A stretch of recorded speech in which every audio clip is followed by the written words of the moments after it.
Hey guys, welcome to day one of Essay Bootcamp, which we should have had today. And what I wanted to do is create like a little instructional video of what I really wanted to see done today and what like day one is all about. Okay.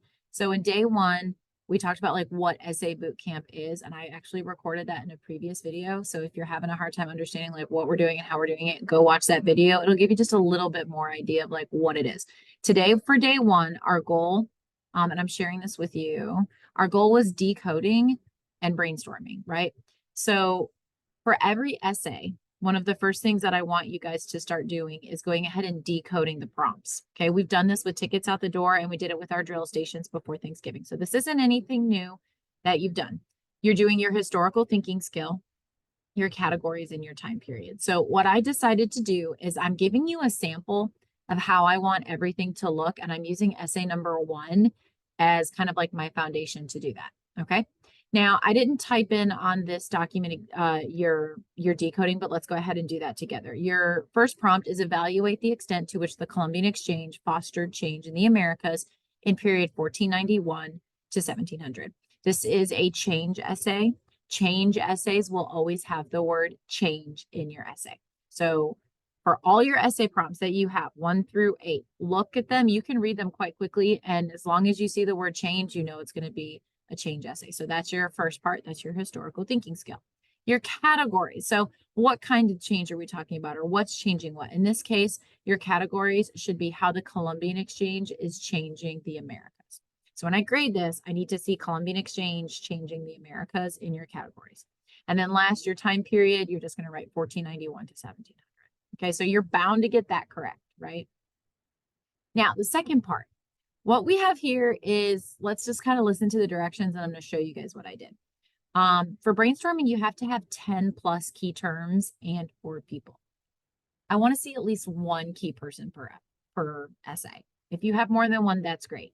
At least have 10 total between your key terms and your key people. So you can have 8 key terms and 2 people, 7 key terms and 3 people. You can do 5 and 5.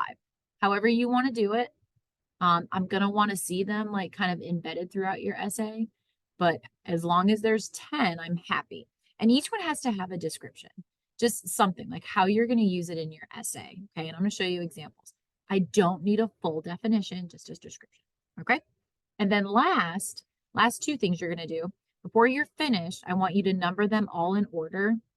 And I want to be able to see it. I don't want like 1, 2, 3, 4, 5, 6. When you're done with all of your descriptions and all of your key terms, I want you to go to the top and I want you to put 1, 2, 3, 4, 5, 6, 7, 8, 9, 10. Okay. That'll make it easier for me to grade, and that'll be easier for you to get your A because I know that you know what you're doing. Okay. As far as spriting your key terms, because that's another part of it. Some key terms might fit into one or more sprite categories, and that's fine. I want you to use your best judgment. If you put something like chattel slavery could probably fit into many different sprite categories, but use your best judgment. Okay. I don't need to see that you have one key term for every sprite letter. Like in this case, I don't have any for I. I'm not using ideological arguments for the Columbian Exchange essay. My essay is super econ based. So I have a ton of econ ones, and I have politics and I have a lot of social. I don't really have, I have like one technology, and I didn't use a lot of ideological ones. I guess glory, I'm going to put God, glory, and gold in my essay. So, there is this idea of, becoming more powerful through colonization and mercantilism, but I'm not really stressing that so much. So in this essay, you're not going to see any examples of key terms that fit into I. In other essays, like the one about American independence, the essay is actually asking for ideologicals, like ideas about independence. So I'm probably going to have a ton for I. Okay. Does that make sense? I hope. So again, you're finding at least 10. You're giving me short descriptions. You're putting them in the correct sprite category using your best judgment. Okay.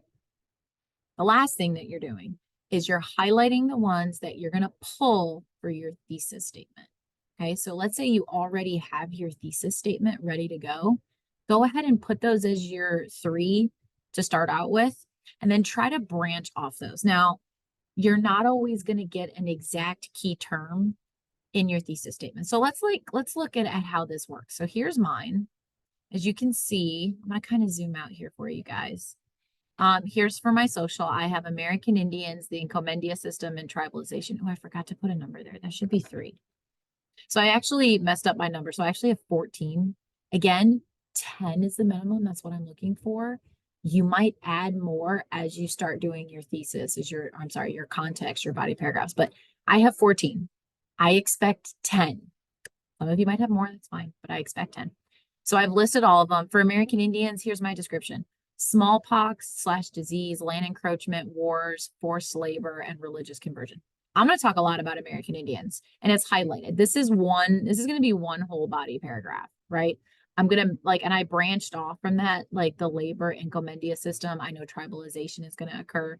So I used like one big key term like American Indians, and I expanded on that, okay?